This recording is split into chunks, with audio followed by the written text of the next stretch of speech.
listening to Inside Real Estate, your source for all things mortgage and real estate related. The show that brings you all the hottest topics and insights directly from those who know it most. Now sit back and enjoy the show. Enjoy the show. Look at that headshot of Shaftner. Oh my God. He's a good looking dude. Dude's a straight up model. Yeah. So what up, everyone? Paul Apostolakis, Salvatore Kuzmano, Brad Weisgerber. We are the trio of Inside Real Estate. For all of those that support us, thank you. Go to IREpodcast.com. You can go to Facebook.com/IRE podcast. You can find us on YouTube or anywhere else that you want to consume your podcast. You can find us there. Please like, share, subscribe, and hit that notification bell to make sure that you're notified every time a show comes up. How about that? That was pretty good. That was pretty good. Yeah. We've got a show number 142. We're heading towards 150, boys. 8 more weeks and we get to 150. How does that make you feel? When you put it like that, it seems like a long time. 8 more weeks. Well, 8 more episodes, right? Right. But it's not really that much if you really think about it. But we'll be at 150 before we know it. It's kind of nuts. I know. It is kind of crazy. Right? It goes by fast. Today on the show, we've got Mark Shaftner. Mark's going to be on in a little bit. He's probably doing his hair, maybe getting some Botox. I don't know. Something. Something's making him. That guy's got – I want to figure out what he's drinking in the water because he looks fantastic. He's probably the best looking agent that we work with. Nobody cares. Okay, so today – I have a few topics that we want to talk about. We are going to talk about a few things. If I can get them up. So first and foremost, the Fed. We're going to talk about how overbought the stock market is and how there's a margin issue. We're going to talk about mortgage application volumes, and then we're also going to talk about December home prices and what they did compared to the year before. And we'll start with all that stuff when Mark gets on. But until he gets on, I wanted to ask Brad, how does it feel to have an actual man haircut? Like you look like an adult today. I appreciate that. It's been a while, man. It feels good. My head feels lighter and I get cold faster, but it looks better. That's for sure. Go ahead. It does look way better, man. I'm sorry. Yeah, way better. It was bad. It was way better. You mean you look much better. And then Sal, go ahead. I don't think I had a haircut since like July, maybe. You're about to bust into the office with some like nasty DCs and an Angry Bird shirt. Looking like a third grader. But you came in with that haircut and everything was it was heaven. It was heaven, man. I was like, I didn't even know who you were. It made you look, you lost a little weight by doing it. And then Sal, recently you got a new purchase. You got a new car. We're all happy for you. Yeah. Well, yeah. Whatever. Yeah. Sal likes cars. Sal likes his cars. Yeah. So, there's certain things that we spend money on.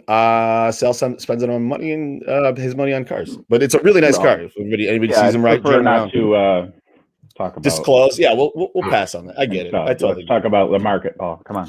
All right, so Paul. We'll start until Mark gets on, and because we'll start in something that really doesn't really pertain to him as much, and that is the stock market. So I read something really interesting. Thank you, Natalia. I read something really interesting that our margin is the highest it's been since like the 1920s or like the last crash. It's above the last crash. So the amount of things being bought on margin in the stock market is at all-time highs. And every time that happens, Natalia, can you show the graph real quick? How about you start by describing what buying on margin is for people? So margin basically is so certain brokerage houses allow you to buy stocks and futures and whatnot on margin, which means, it's supposed to be like 50%. So let's say you've got $10,000 in the account. Well, you can buy $20,000 worth of stock, let's say hypothetically, right? Sal, I mean, am I describing that right? Would you say? Yeah, probably more like 15,000. Yeah. A certain percentage of your total account will allow you to borrow, right? And the hopes is that with that borrowed money, right, that you're able to leverage it and pull out and make money, right? And essentially pay it back should you need to. But the issue is that if the market goes down to a certain percentage, they call that debt due, meaning you have to bring money into your account, which we call margin call, right? Let's say you lost $10,000, you lost $15,000, but you invested $25,000. Well, you still owe $10,000 back to the margin. You got to pay that back. It's called the margin call. So you can take that off. So but no, keep that up real quick. So you can see where we are now, and you can see after every major spike like that, like there's always a correction. And the most recent one, obviously, was sharp correction too. Sharp correction, right? Which you can take that off now, Natalia. But it is something concerning, meaning that like people are leveraging fake money to buy stocks. It's super concerning. If you look back, now that like you guys understand what margin is, if you look back at like, you ever seen the movie The Big Short, right? Yep. It reminds me a lot of that scenario where all these banks were over leveraged in gambling on derivatives and stuff, and the mortgage-backed securities are full of shit, which is a whole nother part of it. But it all collapsed, and they were caught with their pants down, right? They had all this money that they had to pay out, and they didn't have it. I mean, it's kind of the same thing, right? You've got the housing market, now you've got the stock market. Similar, yeah. Well, now you have stocks that have nothing behind them. Nothing. Right? Yeah, there's nothing behind it. Big money in some stocks that are way overbought, that don't have the capital behind it, don't have the future behind them, right? But I mean, it's going to be interesting to see what happens there. And I mean, look at what's happening with interest rates right now.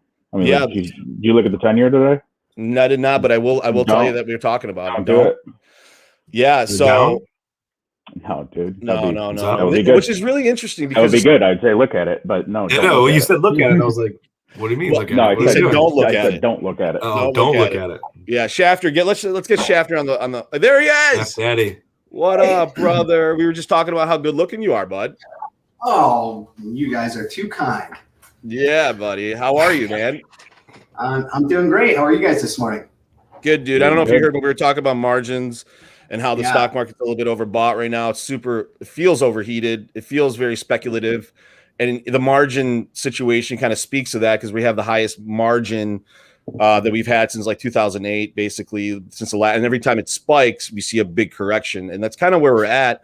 It feels like we're ready for a correction. It feels like it's happening right now. And I don't know if it is or if it's just a pump fake, but it feels very dangerous. We're seeing the stock market go up record numbers, and then we're seeing bonds go up as well, which is atypical. Wouldn't you guys say that? Like to see both of those kind of get hit pretty hard. It seems like all the markets, money's coming out of all the markets right now because people are running to safety, and I don't know where the safety is. Mark, do you feel like that's a problem in the stock market potentially? You know, it's interesting, and I don't pretend to be any type of expert on this, but from the outside looking in, it feels a little bit overinflated, and it does feel like it's ready for a correction. So, I don't pretend to give any stock advice to anyone. Sure. I get some from people out there. It seems like there are a lot of internet investors out there right now. People buying stocks based on a post that they saw on Facebook, and to me, stock talk.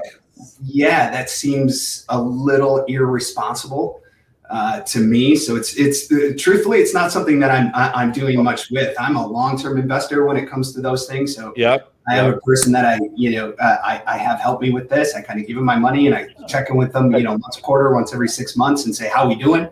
And if it's less than 8%, he's got some answers. 8% is a pretty good return, but a lot of people are getting like 10, 12. No kidding. I think in any instance, right, whether it's stocks, whether it's car, whatever it is, right, like people who listen to like tips and posts on Facebook without actually like calling someone who knows what they're doing, it's irresponsible in general, right? It's kind of crazy. There's so much manipulation that you can pull off of social media, right? Like it's crazy. I mean, you got to talk to an expert about that stuff, to be honest, unless you're ready to put, if you would put 10 grand in the market, you better be ready to lose 10 grand. Yep. Yeah. I was getting my haircut. Yeah. So, shit. If I look at my stock portfolio, I would have rather gone to Greektown. At least I'd have some fun instead of watching, Get some comp drinks. Yeah. You bled out yesterday a little bit, bud.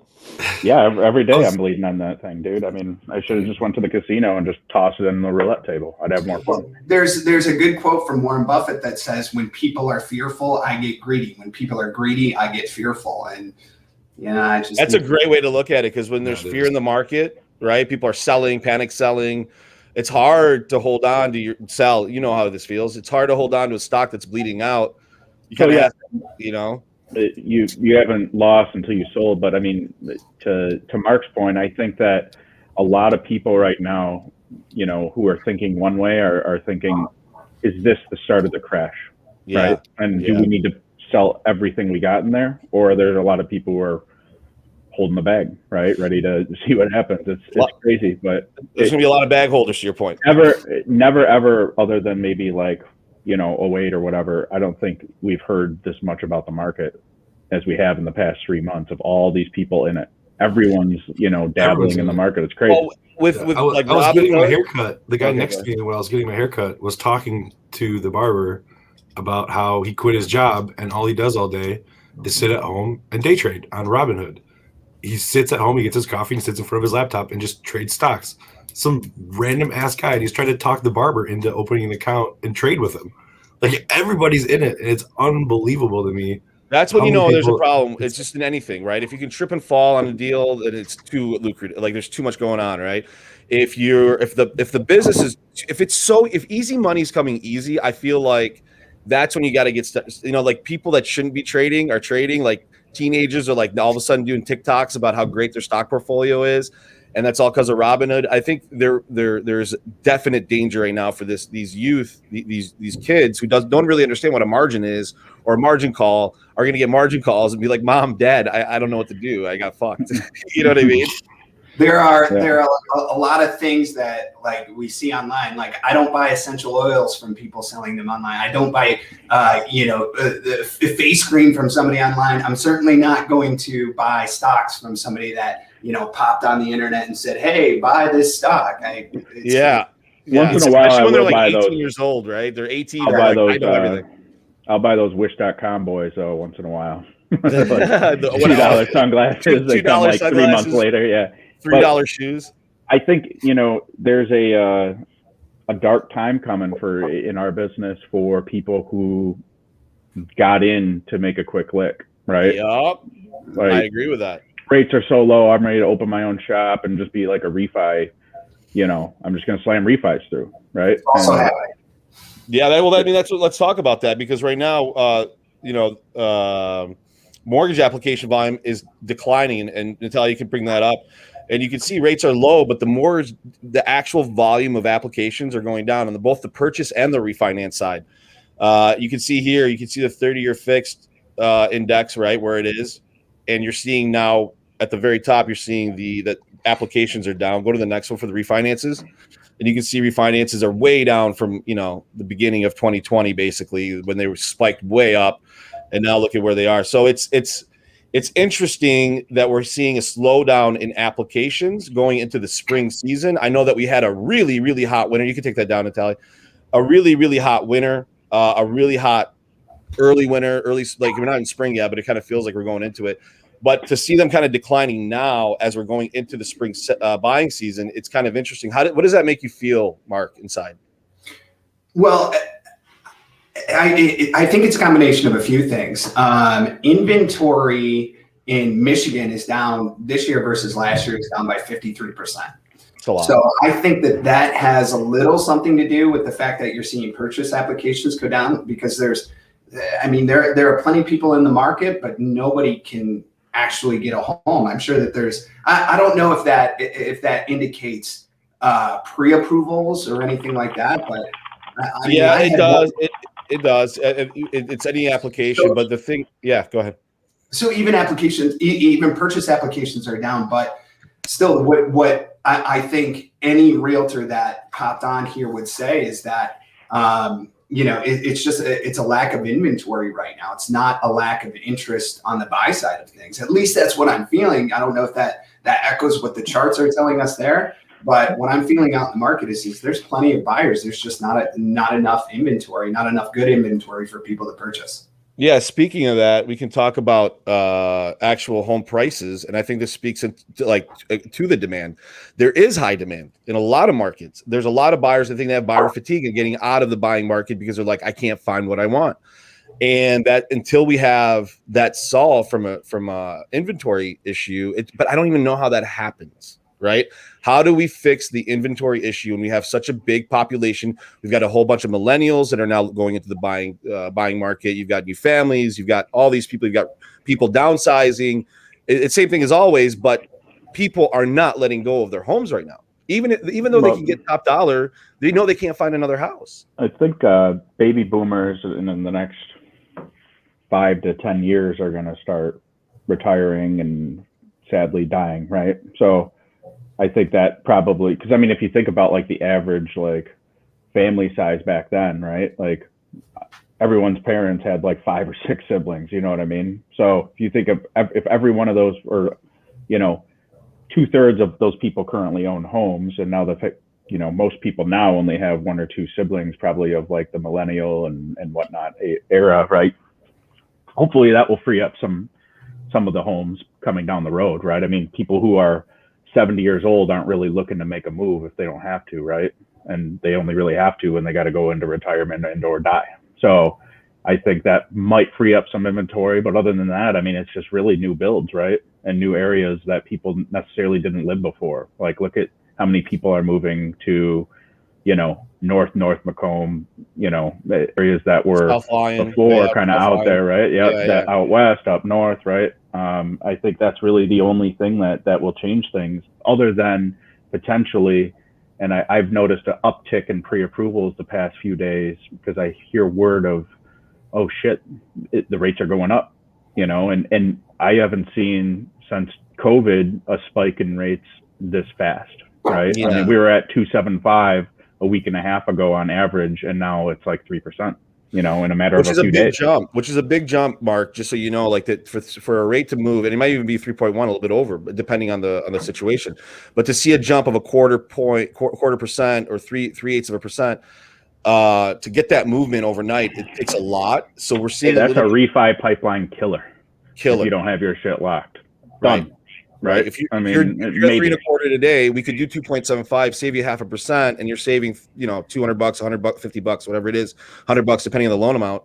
And now all of a sudden you go to 3.2. Those refinance applications are no longer available. And on the purchase side, Mark, I don't think we hear as much, but I think it does happen where people hear rates are going up, and does that move them out of the purchase market? I don't think that really makes a difference as much. Well, if somebody needs a house, or especially if somebody wants a house, a rise in rates will create more urgency with them, more than get them out of the market. Mm-hmm. That's been my experience. Everybody that I'm working with right now, and I think I have something absurd like 12 or 13 active buyers in the market right now that are all out shopping for homes, looking for the right one, putting in offers, and the sense of urgency with them, with these uptick in rates these couple of days, has gone through the roof. We're just not seeing the inventory. And to echo what you said there, Sal, what I'm also seeing is we know that household growth is outpacing new construction. So I am of the opinion that for the next foreseeable future, we're going to be experiencing this inventory shortage, and it's not going to get much better. So what is happening in return is the urban sprawl is expanding, just like you talked about. I have people that were, I want to live in Royal Oak, I want to live in Ferndale. And then all of a sudden it's like, okay, maybe we can check out Clawson. Maybe we can go over to Sterling Heights. And then it even goes beyond that. It's, let's go out to Macomb County. Let's go up to Romeo. Let's go up to Rochester, and beyond. People that were, this is where I want to be, are expanding their searches to find something that could potentially be a fit for them. And the urgency to do it is right now. Yeah, and people sometimes need that little kick to, like, it's funny when we hear rates bump up, we get a lot of phone calls because people are like hearing that, right? But when the rates are low, people are like, I'm just going to shop around, I'll wait, I'll do this. All of a sudden rates pop up, and they're the best positioned person in this market is someone who's ready to leave the city and sell their Royal Oak bungalow, and get. I mean, like it's crazy right now. I mean, I don't.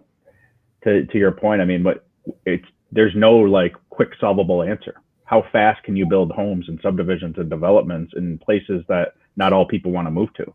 Well, right? The other thing that's difficult is the cost of construction has gone up so much, so the builders' margins aren't there. Word. Like they were a year, 2 years, 5 years ago. It's not as lucrative.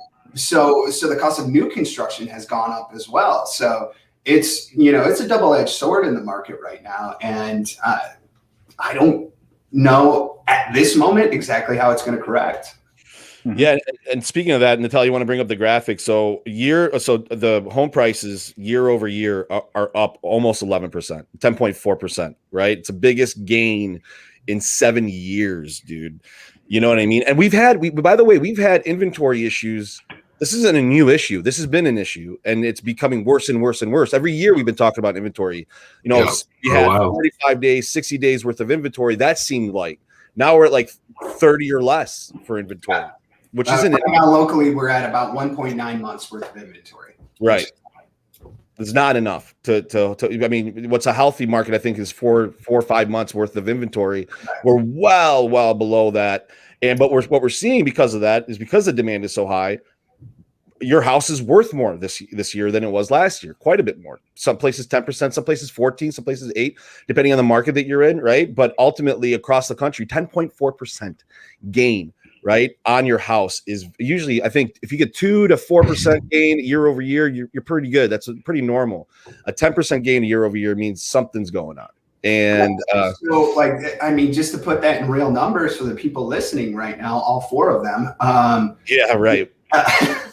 If you bought a $300,000 house last October to now, you made $30,000. $30,000 and just sitting in your house, which is, and you probably paid it down. So a lot of people surprisingly have a lot of equity that they don't even know about. Some people that just bought their house a year ago think they can't refinance because they don't have the equity, and they all do. It goes back to the stocks though too. You didn't make anything until you sell. You didn't lose anything until you sell. So if you're sitting on an extra 30,000 in equity, go ahead and sell your house. You'll get everything out of it, and you'll help our problem with the demand issue. You can take that down, but you do the world a favor and sell your house. Don't you think? Let me ask you this: so if the government came out and said we're going to incentivize sellers, we're going to give a $10,000 credit for you to sell your house or whatever it is, would that help, Mark? You think? Wow. That's the first time I've heard this question posed, and I love it. I think it would help. I don't. Where did this come from? Are there talks like that? I can't imagine that. I was thinking about it because there's no talks like that. It wouldn't help at all. Yes, it would. Hold on, let me finish. Okay. Let me finish my thought. So I think it would help because right now there's incentives for you to sell your house, right? You get tax incentives for selling. There was back in the day for buying a house, but we've never given incentives to sell your house. And if we have a supply problem, let's incentivize people to sell their houses. Let's give them a tax break so that we get more houses on the market so we could spark that whole industry. But it doesn't look like that's happening. But it would help, I think. I think people would be like, wait, I get $10,000 for selling my house? Yes, I'll sell it. Well, it was a tax but then you got the problem of they still need somewhere to live. So you're creating more sellers, but you're also creating more buyers. If it was a 10G tax credit, I mean, you're kind of whatever it is, dude. I mean, I don't know what it is. In your pocket at the end of the day, it's like me. I don't know. Where am I going to move? I am all for it. It would help, I'm sure. Paul Apostolakis 2020. It would create activity, but like I said, you're creating more buyers at the same time because those people still got to live somewhere. So you're not really helping the supply that much. Maybe a little bit. A small portion of those people will decide to rent, right? But you're not really solving the problem. Because they're still going to buy another house. So how does the problem? I mean, this is funny because you're right, because those people do need to live in another house. Mark, what do you say to that? Yes, we get people selling their houses, but we still have the same amount of buyers and the same amount of houses that need to be bought. Well, yeah, I mean, look at right. I don't know. Look at it like an accounting ledger. More homes on the market. Yeah. I think you would probably get a scenario. Like I have some people. I had 2 folks that decided to list early this year that had all the plans to list later in the year, and they're going into rentals. They're listening. I'm gonna strike while the iron's hot. I'm going to buy the stock while it's high, while it's low, and it's on its way on the rocket ship. Whatever it was, put that in real estate terms. They wanted to sell while the market was hot, while the inventory was low, while they could get the most amount of money. They sold. We're on the search for a rental property for them right now. So, I think some people would, if there was some sort of incentive, I think it would probably spark the market. And then, when their home gets sold, they figure it out. I think 2020 more than anything has kind of said, you know what, I'm going to wake up today, make the most of it, and I'm going to figure it out. We've seen people moving across the country, never had plans to do that before. So I think that that would be something that would spike the market. I don't think it's going to happen though. So we're completely speaking hypotheticals. The extra $10,000 in your house is there. Yeah, it's there. Yeah, it's there. If you want to make an extra $10,000 in your house right now is the best time I've ever seen in 18 years in real estate to do that. With some improvements you get with the right realtor, and you do some small improvements, there's an extra $10,000 to $20,000 in any house that I walk into right now. Yeah. So there is actually, to your point, there is a built-in incentive that maybe people don't understand. And Sal, what do you think about that? What do you think about a population of people of just selling their house and going into rentals and then waiting for the market to kind of open back up and breathe a little bit? Because if you sell and buy, you're kind of in the same spot. Yeah, I think it depends on your situation. Listen, I could do that. I don't got kids, right? Yeah. I could sell my house and go live in some condo somewhere and hang out for, a year or two and then try to time the market, but we're not writing out windows like Rain Man 2. We don't have those answers, right? So I think that as we've always said, if you need to move because you have to, right? You're just kind of at the mercy of the market. If you're upsizing or you've got kids and, you need to make a move to do that, you're just kind of in that position. But if you wanted to roll the dice and sell your house and gamble, you may end up in another year paying more for a house if you want to buy one at a higher interest rate, and to Mark's point, I think last year kind of tested the durability of the market to the extreme. If you think about everything that we're doing right now, it's why would we in any instance really freak out right now, right? Well, we almost died last year. It was funny. I was talking to my neighbor, back in January, I think, and he was speaking to his lender about doing a refi, and he was ready to lock in at 2.75, and he's like, I think I'm gonna wait. I think they're gonna go down. I'm like, well, first of all, this is unbelievable. This is a 2.75% interest rate. I'm like, dude, lock it. And guess what? Here he is. I just saw him out in the driveway just yesterday. I was like, did you lock that loan? He was like, no, they're back up. And I'm like, dude, now, do it now. So, my message to anybody that's looking to refinance, or especially anybody that's looking to purchase, is do it right now, because I think prices are going to continue to rise. We've seen a huge spike here recently. I think we're going to see a steady incline for the next foreseeable future. And I think when I say foreseeable future, I think we might be in for a couple of years of this. Yeah, I don't foresee it changing because the supply is going to be such an issue for so long. Yeah, I don't see an issue with the housing market, even if rates go up. What are we talking about, Sal? They go up to 4%. Well, yeah, it changes people's ability to buy by a little bit, but people are still going to buy. People are going to buy houses. Refinances will be gone. So those inventory wasn't loose and flowing in 2019, right? No, it was still pretty crazy, and rates were 4%, and we were busy. We did I did more purchases then than ever. I think last year things shifted and a lot of people refied instead of buying, right? Because hey, I can stay where I'm at and save $200 a month, right? And that's okay. Maybe that car I wanted to buy or whatever, I can justify by refining my house, right, and stay there. But the rise in interest rates, I think, will kick people in the ass and say, I need to kind of make a move. Yeah. I look forward to it. I really do. I agree with you. Anytime we see a rise in rates, we see people act, and then we see some people get out of the market. And I think it's something that can help stabilize the market right now, which I think that we need. I kid you not, on Sunday, I had a buyer submit an offer on a home. There were 50 other offers. That means that 49 people didn't get a home in this price point in this area. That's a lot. There's 49 people on this house alone. Well, I mean, how do you? So I wanted to talk to you about that, Mark, because in this environment, you are getting multiple offers on almost every single house. It seems like, right?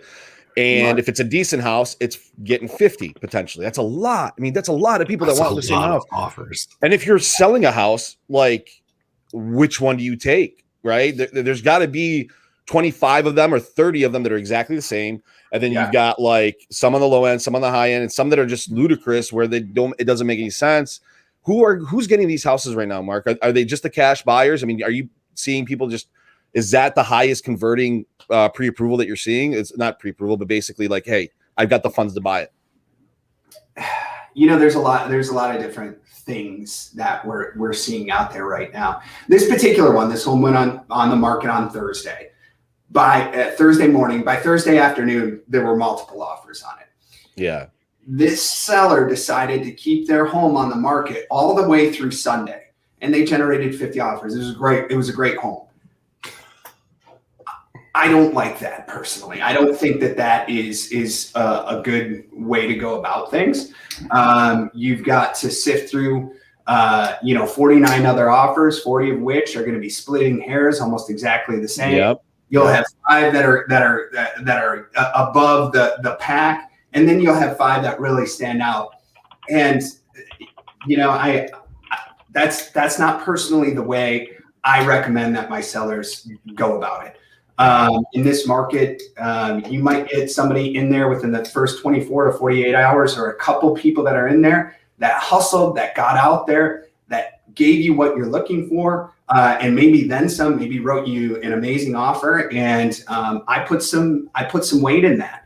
And, if somebody really steps up and gives a seller what they're looking for, my hopes are that the seller will accept that and not be greedy and try to squeeze an extra $5,000 out of the market right now.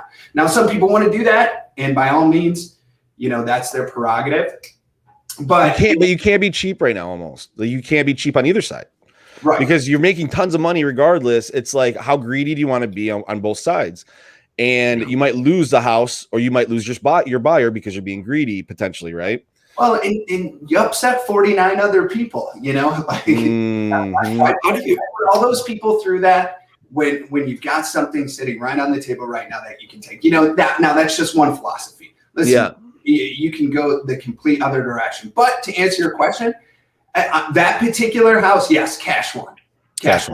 Is that always the case? No, it really depends. Each scenario is different. Each seller is different. Each buyer is different. And, I tell buyers, even in situations where you're competing with, I knew we were competing with 49 other offers. I said, let's throw our hat in the ring, because you never know. If you write a good enough offer and it meets what the seller wants, you can beat out a cash offer. Right. What are some tactics? Oh, sorry.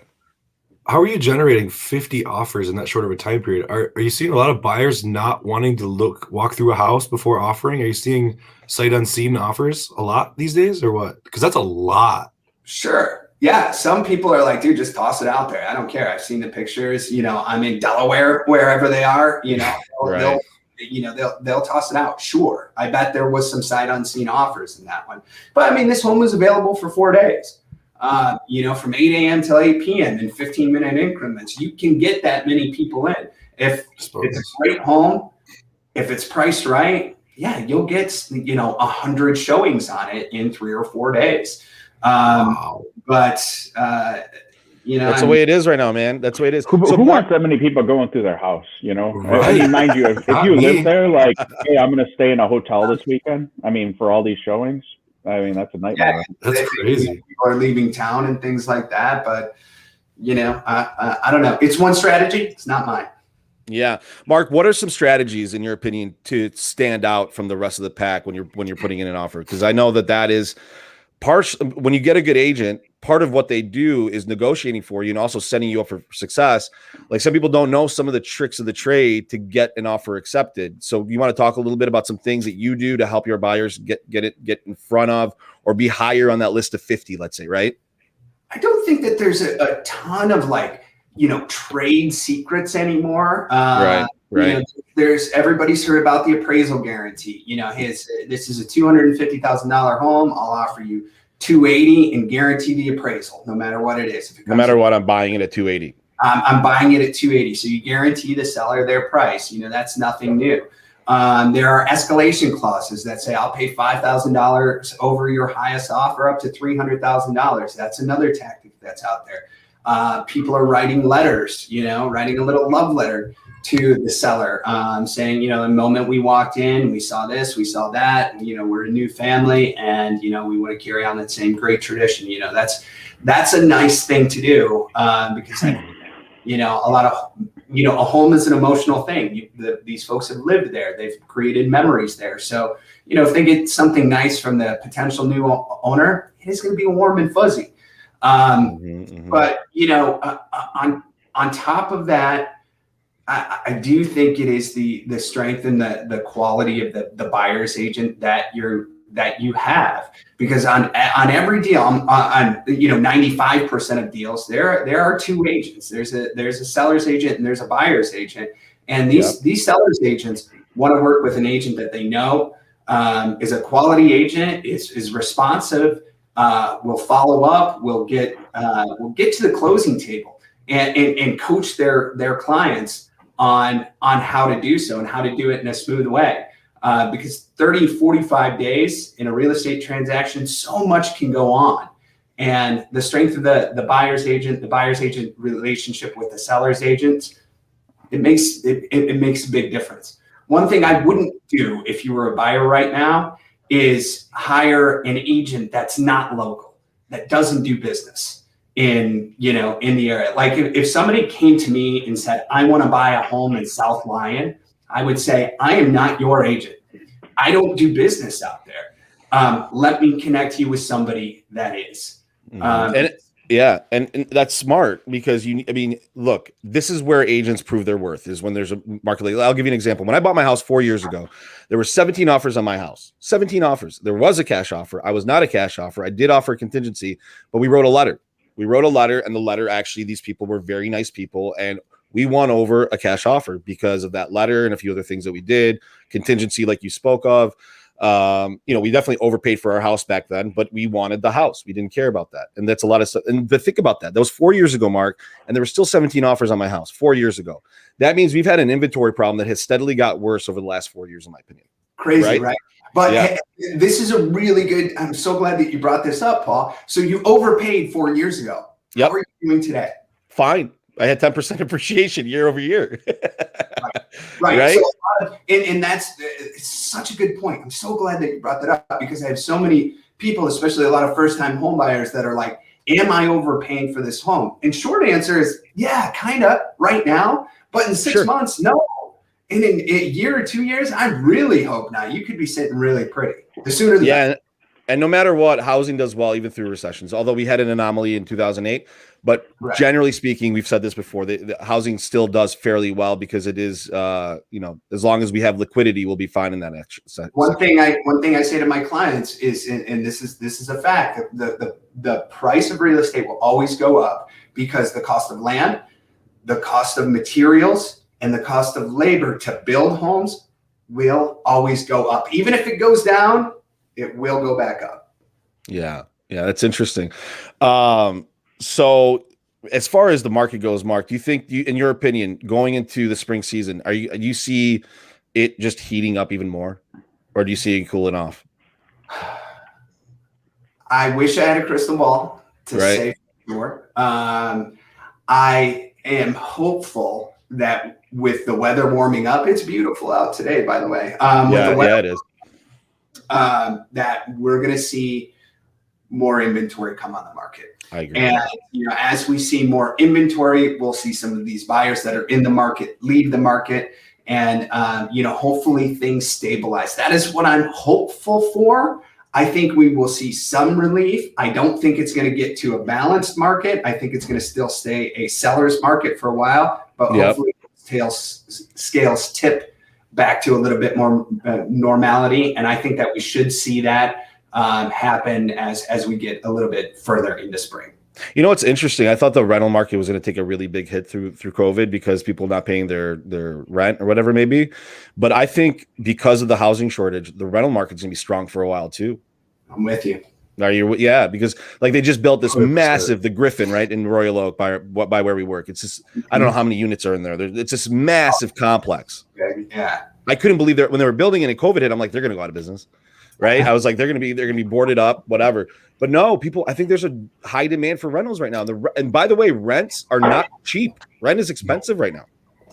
Well, dude, I mean, you can just kick the can down the road if you're a landlord. I mean, you can just put it into forbearance if it's a big issue for you. You know what I mean? And essentially just pass the buck to the servicer. But I think, I think that these rising interest rates or having rates that low, right, and all these like abilities to not pay your mortgage has been really unhealthy for the market. It's been healthy for loan originators, right, and it's been nice, I'm sure, for some home buyer or homeowners to lower their interest rate and save some money. But in the end, I think there's like unintended consequences of what it's done, right? The amount of money that the Fed's pumped into the market buying these mortgage-backed securities. I think that there's going to be some big issues that we're going to have above and beyond forbearance. I think forbearance is like to a degree like a non-issue. Like, it's a non-issue. It's not going to be a big issue at all. No one's going to like.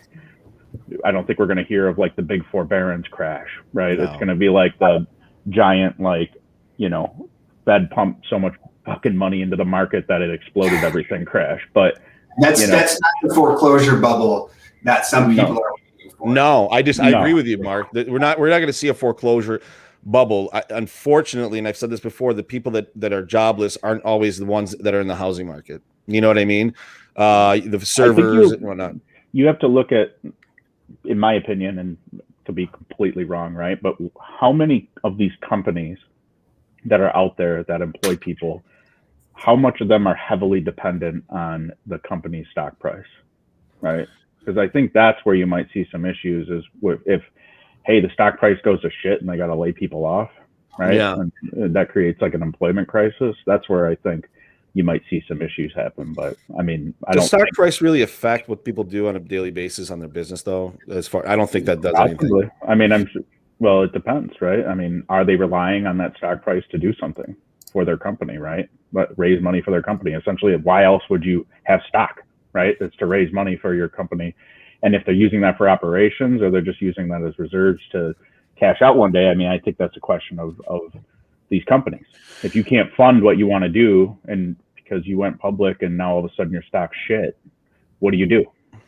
What's going to happen? What's going to happen when Quicken has to lay off like 200 or 500 loan officers because there's no more refinances?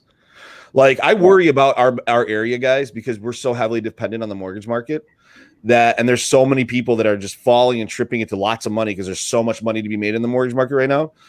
I really think we're going to have a mass unemployment in the loan officer sector, meaning that like these people that are so dependent, which may be true. I mean, but like, things ebb and flow in industries, right? If you look at how many people in comparison to the actual employment market are writing loans, I'm sure it's a fucking sliver you need a microscope to see, right? Yeah. So I think, I think there's other things that could happen in the market that potentially impact, like we were talking a few weeks ago, like the shift of people doing things, right, with COVID and like how, hey, this is like an extinct job sector now, right? Like it doesn't exist because now there's this other one that's replaced it, if that makes sense. And will there be like a rubber band back when like, hey, fuck DoorDash, I want to go to the restaurant, right?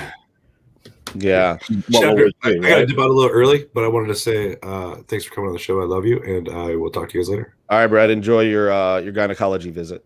Yeah, sure. Without getting hazed a little bit, can you? You gotta get hazed a little bit. You can't just leave and not get like something. He had some kind of a doctor's appointment, so he had to go.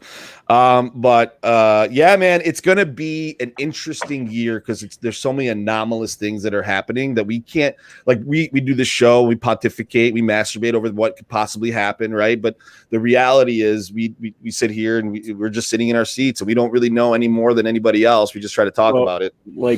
Like Shaftner said, like in 2020, doom and gloom, we're shut down. What the fuck are we gonna do, right? You just got to make the best of whatever card you're dealt. Because I'll tell you, none of us are the dealer. If there is a downturn, I will tell you there'll be a big population of people that make money. People like that are smart wait for opportunities like that. Like they want to see the downturn. So I don't know, I man. don't know if it's necessarily. I mean, maybe like a small percentage that are smart, but probably a large percentage of people who are already rich will make more money. Yes. You kind of just, you're just a cuck to what happens out here. I think that really unfortunately make the best of it.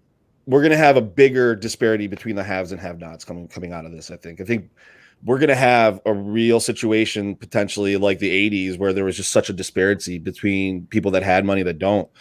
And I don't think the $15 minimum wage is going to do anything because $15 an hour still isn't really up to par with where we are as far as inflation. So, but we'll see what happens. Mark, we're going to do 3 questions, sir. Are you ready for 3 questions? I'm ready. Let's do it. All right. If you were to be on one reality show, what would it be and why? Ooh, Real Housewives of Birmingham. No, The Bachelor, maybe? I could see you doing The Bachelor, bro. I almost was on The Bachelor. Oh, see? I do it. I love The Amazing Race. I think that would be. Is that even on anymore? I think it is. Yeah, I don't watch TV anymore, but I think that would be an awesome show to be on, and that'd be fun. That would be the one that I would. Who would be your partner? Would it be me or Sal? Which one? Sal. Fuck you. I speak multiple languages. Sal doesn't know languages. I can help you out. It doesn't matter. It doesn't matter. It wouldn't be you. So I don't care if you speak languages. We would have too much fun. We'd end up off the reservation, Mark. I know you kill me somehow. We'd have we would end up at a rave. I think you guys would be in like an opium den. like Mark, I don't think we're gonna win this, but I feel great. Plausible. Yeah, I don't know. You probably like pull some prank on me where my bungee cord wasn't connected, and you die. Oh man, that's hilarious. All right, if you could be one animal in the animal kingdom, what would it be and why? I'd go with cat. My cat has pretty freaking good. So not lion, bro. Just full cat, just a little house cat. All she does is she's just up all night. She parties and then she sleeps all day, and we feed her. Yeah, and she lives a great life. How sweet is it that someone has made catnip or found catnip? Like, I think cats found catnip. Think about it. Well, my cat loses her mind. Really? But some human was like, "Wow, we can like drug our cat and sell this to like everyone, so their cat can get fucked up all day." Yeah, it's a little weed. It's a little weed. I wish we had a weed that could get us like that. Oh wait, there is. Yeah. So last question, Sal. Do you have a question? If other than the all right, go. If you had to lose your arms or your legs, which one would you choose and why? My goodness. I sincerely hope that this never happens. But you can do one of each. Yeah. Oh gosh. Boy. Next question. I would say legs. I feel like legs. Yeah. I'd lose legs for sure. I mean, dude, like think of how much dexterity you have in your hands. Yeah, you need what you need. I mean, I feel like anybody that would ever have to face anything like that, and Godspeed to those that do. And life moves pretty fast, right? Yeah. For sure. There's a lot of out there now. Legs or arms? What's that? I said you put the PSA out there, right? Like, you got to for anyone who's an amputee, but legs or arms? Legs. Yeah. Oh man, Mark, what do you got planned, Mark? What are you gonna do today? What does your day look like? Well, I really don't have a whole lot of client-facing appointments today. I don't have any showings or any listing appointments scheduled, which is quite nice. So it's mostly a maintenance day today. Just a chill day. Yeah, I get it. You need that every once in a while. Anything but chill. Working on right. Working on getting these deals, through. There's so much work that goes on behind the scenes that real estate agents do. Yes. With my mortgage guys and title companies and clients and this and that, and then some of the marketing stuff. Here, I'm working on some marketing pieces. There you go. How about that? There it is. There we go. Yeah, your marketing's been great. Let's talk about your TikToks. You've gravitated a little bit to TikToks. How do you feel about that? Is that something that's giving you some airplay, or are you just doing it for fun? No, it's definitely not. I don't do really much of the stuff that I do on social media. It's really not for fun.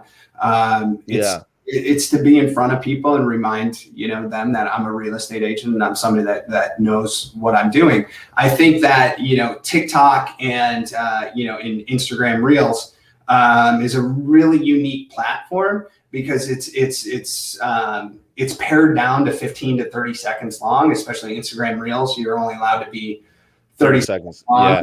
Mm-hmm. TikTok, you can go up to a minute, but the way people act on social media, it's pretty quick. You think about like we swipe, and Reels is a way to get in there in 15 and 30 seconds and put a quick message out. So I've been playing around with that as a marketing strategy. I try to give clients useful information, stuff that they can learn from. Like, for example, just the other day, I did a TikTok about how to win a bidding war. Yes, I saw that. Thank you. Yeah, good. Glad you did. 30 seconds long, and it's part one of a series of things that I'm going to do that are hopefully going to be useful information. If somebody has me as their real estate agent, or if they don't, they can look at that, learn from it, and maybe win a bidding war. I do home buyer tips, I do home seller tips, and things like that. And it's been good. The response has been very good. People like them. I try to be entertaining with them, and I try to be educational with them as well. And so far so good. The feedback that I get is great, and I do generate a fair amount of business, people reaching out, leads, clients, referrals through social media. So for me, it's been pretty great.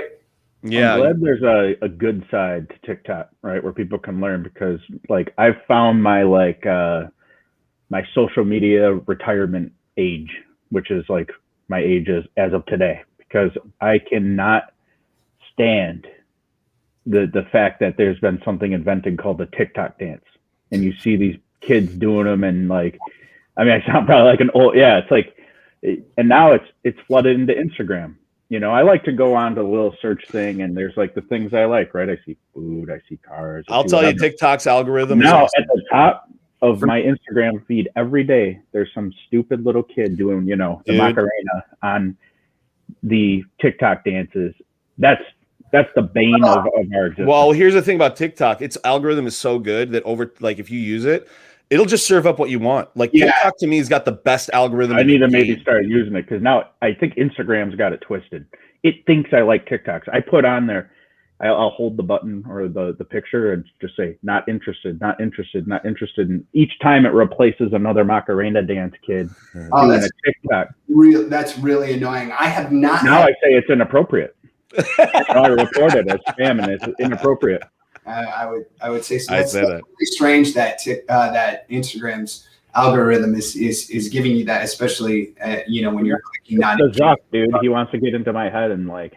But I will tell you this, Sal. There is a ton of great information out there that people for sure for free, man. I learned so much on TikTok and off of Reels. I'm gonna have to get on TikTok. I mean, I have one, but I don't. It's a different game, man. I'm telling you, the algorithm knows me better than anybody else on the planet. It's crazy. Hey, Mark. Go ahead. I would say maybe I'm seeing that because that's all I've ever done on TikTok is look at these stupid dances. Well, if you look at them for a second, it thinks you like them. That's how TikTok works, dude. If you pause and you're like, oh, look at that chick, and they'll bring up more chicks like that. So don't pause. It's up to your psyche. So Mark, tell the audience how they can find you. Why don't you give out your contact info and your Insta and all that shit? Sure.